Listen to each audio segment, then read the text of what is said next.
ఆర్థిక పరంగా ఎన్ని ఇబ్బందులున్నా ఎన్నికల హామీలను అమలు చేస్తూ సక్సెస్ఫుల్ గా ముందుకు వెళ్తున్నామన్నారు మంత్రి పొంగులేటి శ్రీనివాసరెడ్డి. ధరణి ప్లేస్ లో భూభారతి తీసుకువచ్చి భూ సమస్యలు పరిష్కరిస్తున్నామన్నారు. మొదటి విడతగా 3 లక్షల ఇందిరమ్మ ఇండ్లు వివిధ దశల్లో నిర్మాణంలో ఉన్నాయన్నారు మంత్రి. వచ్చే ఆర్థిక సంవత్సరంలో 2వ విడత ఇండ్లను మంజూరు చేస్తామని చెప్పారు. కాంగ్రెస్ అధికారంలోకి వచ్చి 2 ఏళ్లు పూర్తయిన సందర్భంగా మంత్రి పొంగులేటి శ్రీనివాసరెడ్డితో యాదగిరి ఫేస్ టు ఫేస్.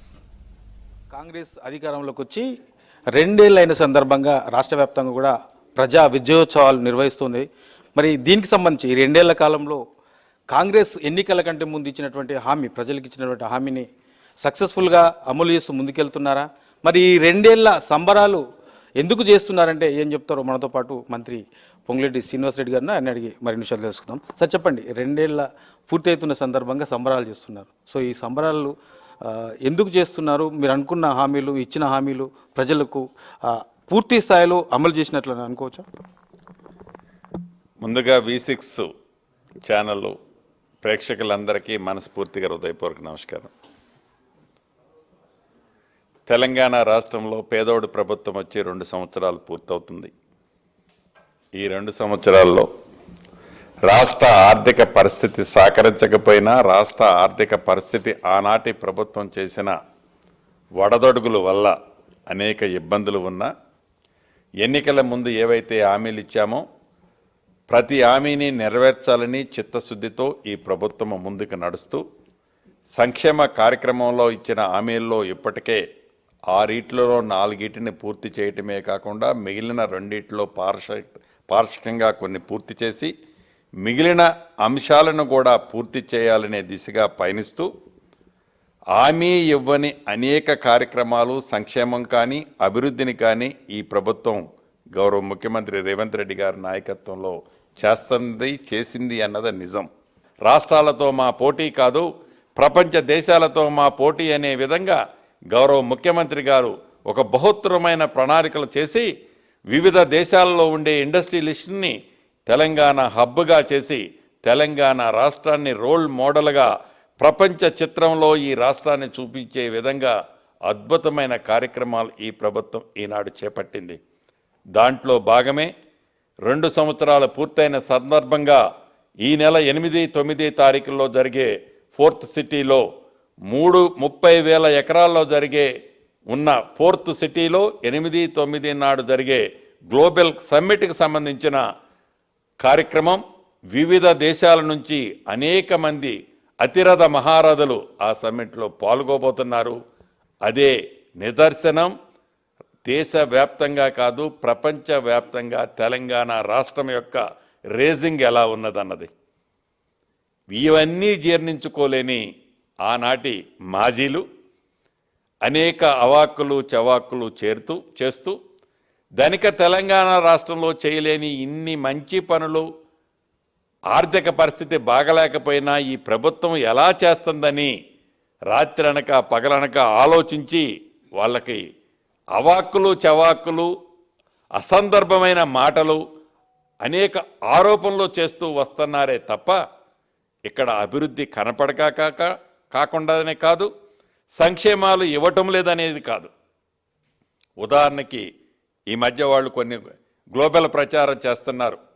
ఇండస్ట్రియల్గా ఉన్న ఏరియాలని నాన్ ఇండస్ట్రియల్ జోన్ కింద ORR ఇన్నర్ సైడ్ మార్చి దీంట్లో 5 లక్షల కోట్లు అక్రమాలు జరిగాయి అన్నది. అసలు 5 లక్షల కోట్లు ఎక్కడి నుంచి వస్తాయి, ఎట్లొస్తాయి? ఈ ORRకి ఇన్నర్ సైడ్ ఉండే ఇండస్ట్రియల్ జోన్ని ఇండస్ట్రీస్ని షిఫ్ట్ చేయాలని జీవో ఇచ్చింది ఏ ప్రభుత్వం?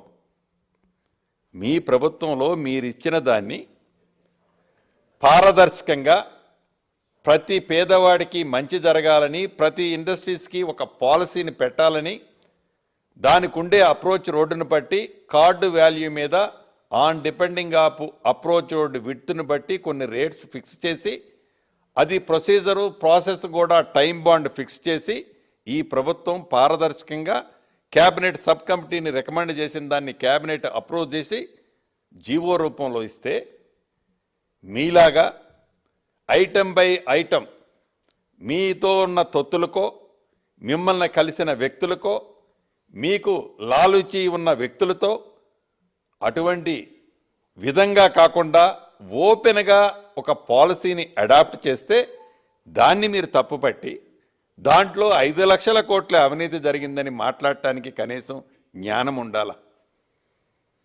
ఇండస్ట్రియల్ జోన్లో రెసిడెన్షియల్ జోన్ ఎలా ఇస్తారని మీరు ప్రశ్నిస్తున్నారే.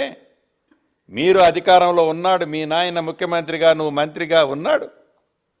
మీరు ఏ ఇండస్ట్రియల్ ఏరియాని, ఉదాహరణకి తెలిసి ఉన్నారు పక్కన ఉన్న శిరీష్ రాజుకు సంబంధించిన కెమికల్ ఇండస్ట్రీ, ఆనాడు మీరు MIUD మంత్రిగా ఉన్నప్పుడు ఆ ఇండస్ట్రియల్ జోన్గా ఉన్న ఆ ల్యాండ్ని మీరు కన్వర్షన్ చేసింది మీరు కాదా? ఆ పరిసర ప్రాంతాల్లో ఉండే వేలాది మంది కుటుంబాలు ఎక్కడ బోరేసినా పచ్చని నీరు వస్తున్నాయని అనేక పర్యాయాలు రోడ్డెక్కిన ఆ ప్రాంతంలో మీరు ఇండస్ట్రియల్ ప్రాంతాన్ని దాన్ని రెసిడెన్షియల్ పర్మిషన్ ఇచ్చింది మీరు కాదా? అదే రకంగా అనేక ప్రాంతాల్లో IDPL కానీ పారిశ్రామిక ప్రాంతాల్లో కొన్ని వేల ఎకరాలని మీరు మంత్రిగానో మీ నాయన ముఖ్యమంత్రిగా ఉండి వారి దగ్గర ఆ శాఖ ఉన్నప్పుడో ఇచ్చింది కోకొల్లలు. ఆనాడు గుర్తురాని అంశాలు, ఆనాడు పొల్యూషన్ అని గ్రౌండ్ అంతా పొల్యూషన్ అన్నది అనే గుర్తురాని మీరు ఈనాడు ఓపెన్గా పారదర్శకంగా అందరికీ తెలిసే విధంగా ఒక సిస్టమ్ పెట్టి సిస్టంలో దీన్ని ఫిట్ చేస్తే దీన్ని మీరు విమర్శిస్తూ నిరాహార దీక్షలు, ధర్నాలు, రోడ్ షోలు అని చేయటానికి కనీసం జ్ఞానం ఉండాలి. సార్, ఇంత న్యాయం పారదర్శకంగా చేస్తున్నామని చేసి మీరు చెప్తున్నప్పుడు ఎందుకు మరి దీన్ని ఆ స్థాయిలో ఆ 5 లక్షల కోట్లకు సంబంధించి వాళ్ళంతా అబద్ధాలు చెప్తున్నారని చెప్పేసి మీరు అంటున్నప్పుడు ఎందుకు దాన్ని అంత ధీటుగా ఎదుర్కోలేకపోతుంది ప్రభుత్వం? అంటే పిచ్చోళ్ళు మాట్లాడుతుంటారు, ప్రతి పిచ్చోడికి సమాధానం ప్రభుత్వం చెప్పుకుంటూ పోతే వాళ్ళు ఆడేదే ఆ మైండ్ గేమ్. ఈ ప్రభుత్వం బ్రహ్మాండమైన ఒక ఇంటర్నేషనల్ సమ్మిట్ చేస్తుంటే దాన్ని డైవర్ట్ చేయాలి అంటే పేపర్లో ఒక బ్యానర్ ఐటమ్ రావాలన్నా బ్యానర్లో లేకుంటే మిగతా పేపర్లో ఒక 2 ఇంచులు వాళ్ళ ఆర్టికల్ రావాలన్నా వారు ఏదో ఒక కార్యక్రమం చేయాలా, ఎక్కడో ఒక కారు కోతలు కుయ్యాలా. ఆ కూస్తేనే ఆ పేపర్లో అంతో ఎంతో ఎక్కడో దగ్గర వేస్తారు, లేకపోతే ఆ ఛానల్లో కొద్దిసేపు చూపిస్తారు. ప్రతిదానికి నిజాయితీ చిత్తశుద్ధితో ఉన్న ఈ ప్రభుత్వానికి ప్రతిదానికి ఆన్సరు నోటితో చెప్పాం, పేపర్తోనే చెప్పాం, భవిష్యత్తులో కూడా పేపర్తోనే చెప్పాం కాబట్టి, చెప్తున్నాం కాబట్టి, చెప్పబోతున్నాం కాబట్టే ఏ ఎన్నికలు వచ్చినా ప్రజల పూర్తిగా ఈ ప్రభుత్వం పక్షాన, కాంగ్రెస్ పార్టీ ప్రభుత్వ పక్షాన, కాంగ్రెస్ పార్టీ పక్షాన ఉన్నారన్నది రియల్గా మనకి రుజువైంది. అంతకంటే ఏం కావాలి? సార్, ఇందాక ఇందిరమ్మ ఇండ్ల గురించి ప్రస్తావన వచ్చింది. మొదటి విడతలో రాష్ట్ర వ్యాప్తంగా కూడా 4.5 లక్షల ఇండ్లను మంజూరు చేశారు. సో 3 లక్షల వరకు వివిధ దశల్లో ఉందని చెప్పేసి మీరు అంటున్నారు. ఈ మొదటి దశకు సంబంధించినటువంటి ఇందిరమ్మ ఇండ్లది ఎప్పుడు పూర్తి అయ్యే అవకాశం ఉంటుంది? మరి రెండో దశకు సంబంధించి ఎప్పుడు ప్రారంభించనున్నారు? డెఫినెట్గా ఈ ప్రభుత్వం మొదటి దశకు సంబంధించినది నాకు తెలిసి ఈ 3 లక్షలతో పాటు మిగతాయి కూడా అర్బన్లో కూడా ప్లానింగ్ చేశాం.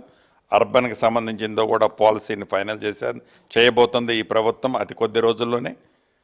ఇక సెకండ్ ఫేజ్ వచ్చేసి నెక్స్ట్ ఫైనాన్షియల్ ఇయర్ తర్వాత తప్పకుండా సెకండ్ ఫేజ్లో కూడా రాష్ట్ర వ్యాప్తంగా ఎక్కడైతే షార్ట్ ఫాల్ ఉన్నాయో ఆ ప్రాంతాల్లో కూడా ఇవ్వబోతాం. థర్డ్ ఫేజ్లో కూడా ఇవ్వబోతాం. పేదవాళ్ళందరికీ ఇల్లు ఇవ్వాలన్నదే ఈ ప్రభుత్వం యొక్క ఆలోచన. ఆ దశలోనే చిత్తశుద్ధితో ఈనాడు పనిచేస్తుంది. ఒట్టిగా పేపర్ ఇచ్చేసి డబ్బులు మీరు కట్టుకోండి, తర్వాత ఎప్పుడో 10 సంవత్సరాల తర్వాత ఇస్తామనే విధంగా కాకుండా కట్టుకున్న ప్రతి పేదవాడికి వారు కట్టిన లెవెల్ను బట్టి 4 విడతల్లో 5 లక్షల రూపాయల చొప్పున కూడా ప్రతి సోమవారం నాడు ప్రాంప్ట్గా వారి అకౌంట్లో జమ చేస్తున్నాం. భవిష్యత్తులో కూడా తప్పకుండా జమ చేస్తామని కూడా ఈ వేదిక ద్వారా మీకు తెలియజేస్తున్నాను. ఈ రాబోయే లోకల్ బాడీ ఎన్నికలు ఏవైతే ఇప్పుడు జరుగుతున్నాయో తప్పకుండా రాష్ట్ర వ్యాప్తంగా ఈ పేదోడు ప్రభుత్వం, ఇందిరమ్మ ప్రభుత్వం, గౌరవ ముఖ్యమంత్రి రేవంత్ రెడ్డి గారి నాయకత్వంలోని ఈ కాంగ్రెస్ ప్రభుత్వాన్ని రాష్ట్ర ప్రజలు ముఖ్యంగా గ్రామీణ ప్రాంతంలో జరుగుతున్న ఎన్నికల్లో ఈ ప్రభుత్వాన్ని పెద్ద ఎత్తున దీవించడానికి సిద్ధంగా ఉన్నారు. రేపు రిజల్ట్ కూడా అద్భుతంగా రాబోతుంది. సరే, ఈ ధరణి విషయానికి వస్తే కాంగ్రెస్ అధికారంలోకి వస్తే ధరణిని బంగాళాఖాతంలో కలుపుతామని చెప్పేసి అన్నారు. పదే పదే చాలాసార్లు కూడా చెప్పారు. సో కాంగ్రెస్ అధికారంలోకి వచ్చింది, ధరణి ప్లేస్లో భూభారతి చట్టాన్ని కూడా తీసుకొచ్చారు. భూ సమస్యలు పూర్తిగా మరి ఇవన్నీ పరిష్కరించినట్లనే ఇంకా చాలా ప్లేస్లలో కూడా ఇంకా పరిష్కారం కాలేవు అనే వార్తలు కూడా వినిపిస్తున్నాయి. దీన్ని ఎట్లా చూస్తారు మీరు? అస్తవ్యస్తంగా ఉన్న భూ రికార్డులన్నీ ఒక ట్రాక్లో పెట్టే అంశాన్ని ఈ ప్రభుత్వం చిత్తశుద్ధితో చాలా ర్యాపిడ్ స్పీడ్లో ముందుకు నడుస్తున్నాం. అన్నమాట ప్రకారం ఏదో ధరణి అనే టైటిల్ని తీసేసి భూభారత్ అనే అంశం అనే టైటిల్ని మార్చటమే కాకుండా ఆ చట్టాన్ని సవరించే దాంట్లో దేశవ్యాప్తంగా ఉన్న అనేక రాష్ట్రాల్లో ది బెస్ట్ మెయిన్ పాయింట్స్ అన్నిటినీ క్రోడీకరించి కొత్త చట్టాన్ని చేసుకొని ఆ చట్టానికి రూల్స్ అండ్ రెగ్యులేషన్స్ అన్నీ కూడా తయారు చేసుకొని ఏవైతే ధరణి టైంలో వచ్చిన 6,45,000 అప్లికేషన్లు పెండింగ్లో ఉన్నాయి, రెవెన్యూ సదస్సుల ద్వారా రాష్ట్ర వ్యాప్తంగా వచ్చిన అన్ని జిల్లాల నుంచి వచ్చిన అప్లికేషన్లు 9 లక్షల అప్లికేషన్లు, ధరణి కంటే ముందు సాదా బైనామాలకు సంబంధించింది సుమారుగా 8,25,000 అప్లికేషన్లు. వీటన్నిటినీ పరిష్కరించాలంటే ప్రధానమైన 2 అంశాలు ఈ రెవెన్యూలో ఒక చిక్కుముడిగా ఉండేవి. ఒకటి సర్వేర్లకు సంబంధించిన అంశం, రెండవది రెవెన్యూ గ్రామాలకి రెవెన్యూ వ్యవస్థ లేకపోవటం రెండో అంశం. ఈ 2 అంశాలని ఆల్రెడీ ఆల్మోస్ట్ ఫైనల్ చేశాం. గత కొన్ని నెలల కింద ప్రతి మండలానికి ప్రతి రెవెన్యూ గ్రామానికి కూడా అధికారులను నియమించడం జరిగింది. వీటి ద్వారా ఆల్రెడీ సాదా బైనామాలకు సంబంధించిన విషయం కానీ ధరణిలో పెండింగ్ ఉన్న అప్లికేషన్లు చాలా వరకు షార్ట్అవుట్ చేశాం. రెవెన్యూ సదస్సుల ద్వారా అప్లికేషన్లు వచ్చిన వాటిని కూడా అన్నిటికీ నోటీసులు చాలా వరకు ఇచ్చాం. ఆన్ టేబుల్ పరిష్కరించే వాటిని పరిష్కరించాం. రాబోయే రోజుల్లో మోస్ట్లీ నాకు తెలిసి ఈ పెండింగ్ అంశాలనేది ఒక 2 months లోపు వీటన్నిటిని షార్ట్అవుట్ చేయగలుగుతున్నాం, చేయబోతున్నాం. మిగిలిన అంశం ఏదైతే ఉందో ప్రతి సర్వే నెంబర్లో అనేక బై నెంబర్లు వచ్చాయి. 1948లో సుమారు 40,000 సర్వే నెంబర్లు ఉండేవి. ఈనాడు అది సుమారు 2,46,00,000 సర్వే నెంబర్లు ఉన్నాయి. ఈ 2,46,00,000 సర్వే నెంబర్లకి ప్రతి నెంబర్కి బై నెంబర్ ఇవ్వకుండా వాటికే ఒరిజినల్ నెంబర్ ఇస్తున్నాం. ఏదైతే మొదట విడత 5 ప్రాంతాల్లో రాష్ట్రంలో ఉన్న 5 డైరెక్షన్స్లో 5 ప్రాంతాల్లో ప్రతి 5 రెవెన్యూ గ్రామాలు సర్వే చేసి ఆ సర్వే ప్రకారం ప్రతి మనిషికి ఆధార్ ఎలా ఉందో భూధార్ ఇచ్చే కార్యక్రమం ఈ ఎలక్షన్ అయిన కోడ్ అవ్వటంతోనే ఇవ్వబోతున్నాం. తర్వాత సుమారు నక్షాలు లేని గ్రామాలు గ్రామీణ ప్రాంతంలో ఉన్న వాటిని 383 గ్రామాలకి అవి కూడా ఇమీడియట్లీగా 1.5 monthలో సర్వే చేసి వాటిని కూడా భూధార్ ఇస్తాం. మొదటి విడత అన్ని జిల్లాల్లో ప్రతి జిల్లాకి 70 రెవెన్యూ గ్రామాలని సర్వే చేసి సేమ్ భూధారు విత్ మ్యాప్తో అక్కడ కూడా ఇవ్వటం జరుగుద్ది. ఈ సర్వేకు సంబంధించిన వ్యవస్థలో సర్వేర్లతో పాటు రోవర్లు అంటే లేటెస్ట్ టెక్నాలజీతో సర్వే చేసే ఎక్విప్మెంట్ని కూడా ఆల్రెడీ కొన్నాం. మొదట విడత 400 కొన్నాం. రెండో విడత కూడా మళ్ళీ సుమారు కొంచెం అటుగా 400 కొని ప్రతి జిల్లాలో ఎడిషనల్కి కూడా కొంటున్నాం. వీటన్నిటి ద్వారా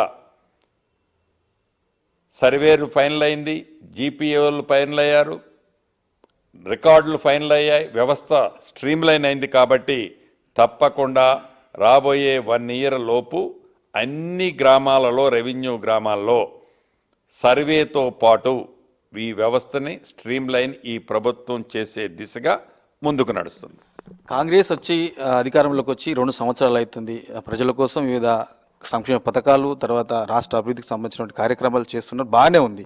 కానీ ఈ 2 ఏళ్ళు అవుతున్నప్పటికీ ఇంకా ప్రభుత్వంలో అధికారులు కానీ లేదంటే పై స్థాయి వాళ్ళు కానీ ఇంకా ఈ లీకులు అనేది ఇంకా వెంటాడుతున్నట్టున్నది ప్రభుత్వాన్ని. నిజమేనా, అది ఉండదు అట్లాంటిది?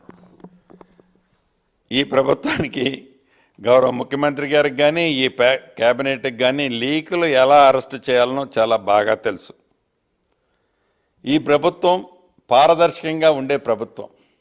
ఈ ప్రభుత్వం 4 గోడల మధ్య 4 వ్యక్తులు నిర్ణయం తీసుకోదు.